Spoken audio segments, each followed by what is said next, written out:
हर मोहल्ले के अंदर एक आध बॉलर ऐसा होता है जो गेंद बहुत तेज फेंकता है और आसपास के बल्लेबाजों को भाई साहब डरा के रखता है। बात तो सही है। लेकिन वहीं जब कोई बाहर की टीम खेलने आती है तो इतना पेला जाता है कि 4 ओवर डाल लिया है, 70 रन दे रहा है। 70 रन देने के बाद मैच हरवा उरवा के भाई साहब फिर बहाने बनाता है, कहता है यार कंधे में बहुत दर्द हो रहा था, मेरी तबीयत सही नहीं थी और पिच भी खराब थी।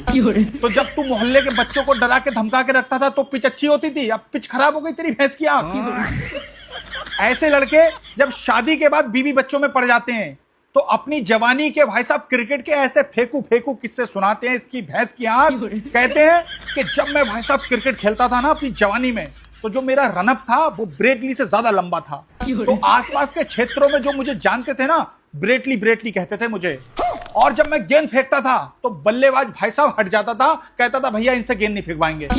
और कई जगह तो भाई साहब मेरी बॉलिंग बैन थी, लोग कहते थे इनको खिला तो लेंगे लेकिन यार इनसे बॉलिंग नहीं करवाएंगे, हाँ बल्लेबाजी करवा लेना। तो भाई साहब ऐसा माहौल था, ऐसा डर था मेरी बॉलिंग का कि मुझे बॉलिंग नहीं करने देते थे, बल्लेबाजी करने दिया करते थे। और अभी तो रुको।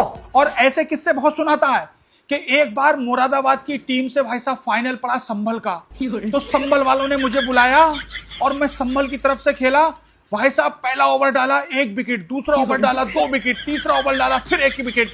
तो भाई साहब मैंने 4 ओवर डाले और 5 विकेट मारे और 50 रन मारे, मैन ऑफ द मैच मुझे मिल गया। तो बहुत भाई साहब फेंकू कहानियां सुनाता है। और यही लोग होते हैं भाई साहब जो आजकल टूर्नामेंट हो रहे हैं, मुखिया यही होता है।